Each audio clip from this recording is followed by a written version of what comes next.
ডেবরায় কাঁসাই নদীর ওপর দীর্ঘদিনের দাবি পাকা সেতু, আর সেই স্থায়ী সেতুর দাবি দীর্ঘদিনের দুদলের প্রার্থী প্রতিশ্রুতি দিচ্ছেন।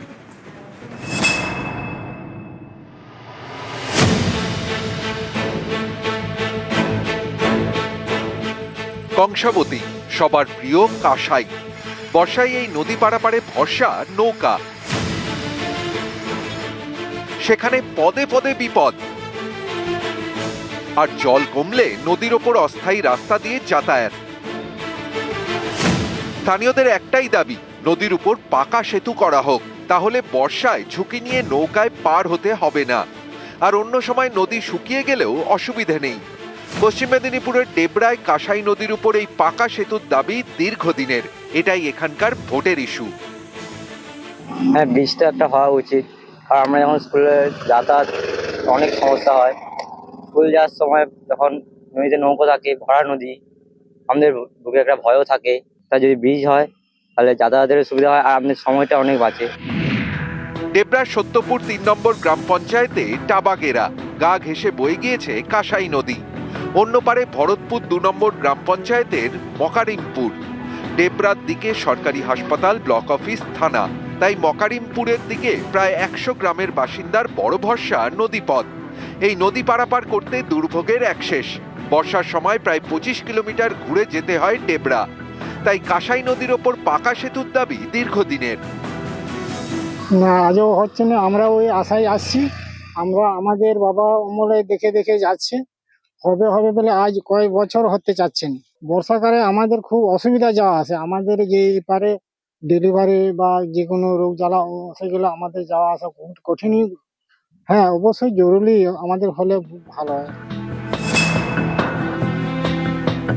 প্রতিশ্রুতি দেওয়া এবং প্রতিশ্রুতি রক্ষা করা দুটি বিষয়ের সঙ্গে তৃণমূলের কোনো সম্পর্ক নেই। তৃণমূল ভোট এলেই প্রতিশ্রুতি দেয়। বিজেপি যা প্রতিশ্রুতি দেয় সেটাই মোদিজির গ্যারান্টি। আর আমরা প্রতিশ্রুতি দিয়েছি যে আমি যদি জয়যুক্ত হই তাহলে বালিচকের ফ্লাইওভার এবং ট্যাবাগেরা থেকে বা ভরতপুরের মধ্যে যে যোগাযোগের রিভার ব্রিজ প্রয়োজন, তার সবচেয়ে আগে উদ্যোগ নেওয়া হবে। এটা হচ্ছে রাজ্য সরকারের এখতিয়ারের মধ্যে পড়ে। আর দ্বিতীয় হচ্ছে যে সরকারের চতুর্থবারের জন্য আবার মুখ্যমন্ত্রী হতে চলেছেন মমতা বন্দ্যোপাধ্যায়। সুতরাং এইসব বলে ওরা মানুষকে বিভ্রান্ত করছে। আমি তাপাগাড়িয়া ব্রিজ সহ আমার আরো কিছু স্বপ্ন আছে। আমার ডেবরাবাসীর জন্য আরো কিছু করার আছে। সেগুলো নিয়ে আমি দিদির সাথে আগে কথা বলবো। যদি দিদির ওখান থেকে অনুমতি পাওয়া যায় তাহলে নিশ্চিতভাবে যা ঘোষণা করার আমরাই করব। আর যেটা ঘোষণা করব জেনে রাখবেন সেটা হবে।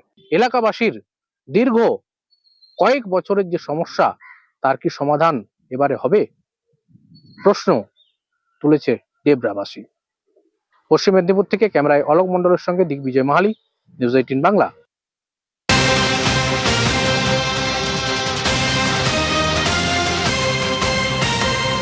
এই মুহূর্তে দেখাবো ভবানীপুরে এখনো জনসংযোগে মমতা বন্দ্যোপাধ্যায়।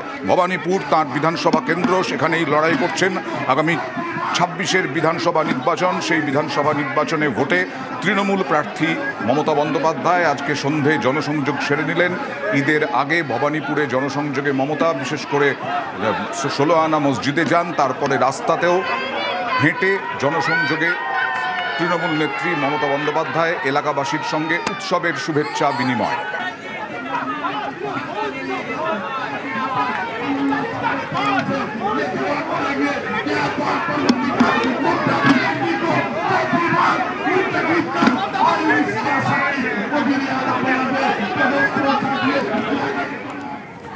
জামুরিয়া ইকরা শিল্প তালুকে শুধু কালো ধোঁয়া, দূষণে জেরবার সাধারণ মানুষ বিভিন্ন রোগে আক্রান্ত।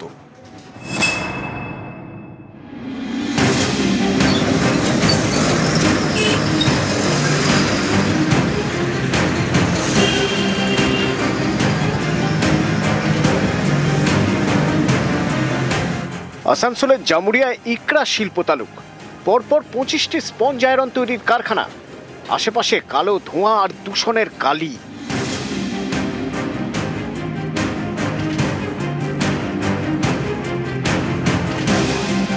শিল্পের নামে আমরা পেলাম শুধু কালি। সকালবেলায় যখন মুখ ধুচ্ছি তখন গলার থেকে কালি বেরোচ্ছে, বাচ্চাদের বুকে কালি, বাচ্চাদের মুখে কালি।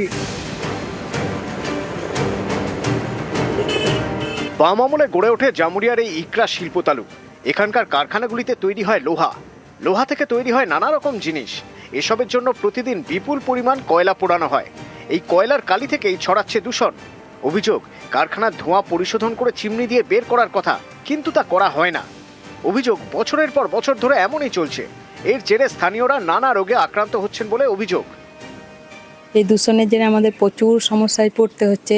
শরীরের কালি ঢুকে ঢুকে এমনই অবস্থা হচ্ছে, খাবারেও কালি, কাচলেও মানে কাপড় চোপড়ে পুরো কালি বসে যাচ্ছে, এত কালি। বাচ্চা থেকে বুড়ো পর্যন্ত কালির সমস্যাতে শারীরিক সমস্যায় ভুগছে, সর্দি কাশি, ক্যান্সারের পেশেন্টও হয়ে গেছে প্রচুর। প্রার্থীরা আসে, আশ্বাস দেয়, কই বারবার আসে, বলে যে সমস্যার সমাধান হবে, কিছু সমস্যার সমাধান নেই। শিল্পের নাম আমরা শুধু কালি পেয়েছি। বাচ্চাদের শ্বাসকষ্ট হচ্ছে, বুড়াদের শ্বাসকষ্ট হচ্ছে, মরি যাবার মতন উপক্রম হচ্ছে। একমাত্র কালি, কালি ছাড়া আর কিছুই পাইনি। আমরা বিধায়ক কই চিনি না, বিধায়ক কখনোই আসে না। যাতে আমরা এই দূষণ থেকে বাঁচতে পারি সেই চেষ্টা আপনারা করুন। আমরা দিদির কাছে আবেদন আমাদের জানান। তৃণমূল সরকারের প্রতিনিধিরা কিন্তু এর সবচেয়ে ভালো জবাব দিতে পারবেন। আর তারা যদি জবাব না দিতে পারে, আমরা ভারত জনতা পার্টি যদি আজকে আপনার পাওয়ারে যখন আসবো, আমরা এই প্রবলেম নিঃসন্দেহে আপনার সলভ করব, এটুকু আপনাকে গ্যারান্টি দিয়ে বলতে পারি।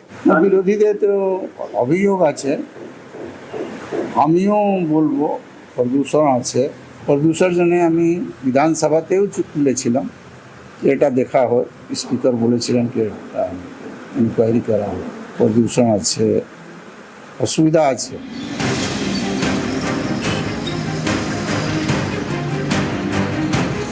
আসানসোল থেকে দীপক শর্মা, নিউজ 18 বাংলা।